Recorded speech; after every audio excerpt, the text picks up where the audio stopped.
Pasukan Brigade Al-Quds melancarkan serangan mendadak ke arah posisi tentara Israel yang tengah berada di atas bukit wilayah timur Gaza pada Sabtu 10 Mei 2025. Serangan ini menargetkan sekelompok perwira dan tentara Israel melalui penyergapan yang telah direncanakan secara matang. Dikutip dari Al-Mayadin, serangan dimulai dengan penghancuran kendaraan lapis baja Israel menggunakan proyektil. Serangan tersebut diklaim melukai sejumlah perwira dan prajurit yang berada di dalam kendaraan. Bahkan tentara Zionis ada yang terjatuh tersungkur sementara lainnya kabur menyelamatkan diri. Selain itu, Komandan Lapangan Brigade Al-Quds menyebut operasi ini sebagai bagian dari strategi pengusiran serangan darat Israel. Beberapa jam sebelumnya, Brigade Al-Quds mengklaim keberhasilan menembak jatuh dan menguasai drone pengintai milik Israel. Drone tersebut tengah menjalankan misi intelijen di kawasan timur Gaza. Sementara itu, perlawanan Palestina disebut sebagai intens dan efektif dalam menghadapi invasi darat Israel. Mereka menegaskan telah menimbulkan kerugian besar pada personel dan peralatan militer Israel. Di sisi lain, media Israel melaporkan 9 tentara cadangan mereka terluka akibat ledakan rajau di wilayah Sujaiya. Ledakan itu terjadi saat pasukan Israel melakukan operasi penyisiran militer di Gaza Utara. Bahkan Brigade Al-Quds menyatakan akan meningkatkan intensitas perlawanan terhadap pasukan Zionis di jalur Gaza.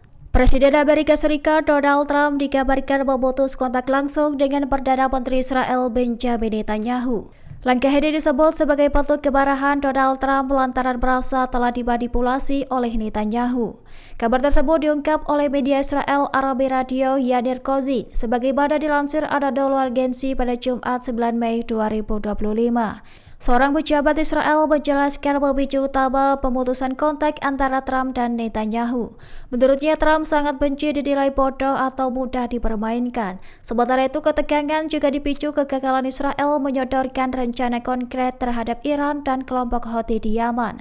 Kondisi ini diperparah dengan belum adanya proposal jelas dari Israel mengenai penanganan konflik di jalur Gaza. Selain itu, Trump dan Netanyahu juga berselisih soal pendekatan terhadap Iran. Pasalnya, Trump ingin kesepakatan terhadap program nuklir Iran, sementara Netanyahu ingin menyerang Iran secara langsung.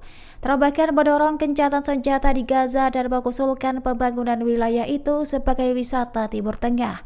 Sebaliknya, Netanyahu tetap agresif dan menolak pengurangan operasi militer termasuk saat Amerika Serikat menghentikan kampanye terhadap Houthi.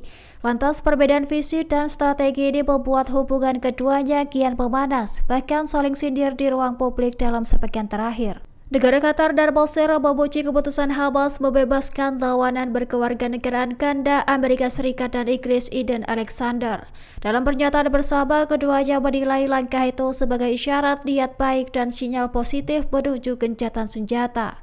Pasalnya, pembebasan ini diharapkan mendorong kembali perundingan gencatan senjata dan penyaluran bantuan kemanusiaan. Lantas, Qatar dan Mesir menegaskan komitmen mereka untuk terus menjadi mediator bersama Amerika Serikat. Hamas sebelumnya menyatakan siap membebaskan Alexander dan mengaku telah berdialog langsung dengan Amerika Serikat. Sementara itu, Presiden Amerika Serikat Donald Trump mengonfirmasi pembebasan Eden Alexander. Trump menyebut Alexander sebagai tentara muda berusia 21 tahun yang ditawan Hamas akan segera dibebaskan. Ia pun mengapresiasi peran Qatar dan Mesir dalam proses pembebasan tersebut. Bahkan Trump berharap langkah ini menjadi awal dari berakhirnya konflik di jalur Gaza. Perlu diketahui, informasi ini disampaikan jelang lawatan resmi Donald Trump ke Arab Saudi, Qatar, dan Uni Emirat Arab. Download Tribun X sekarang, menghadirkan lokal menjadi Indonesia.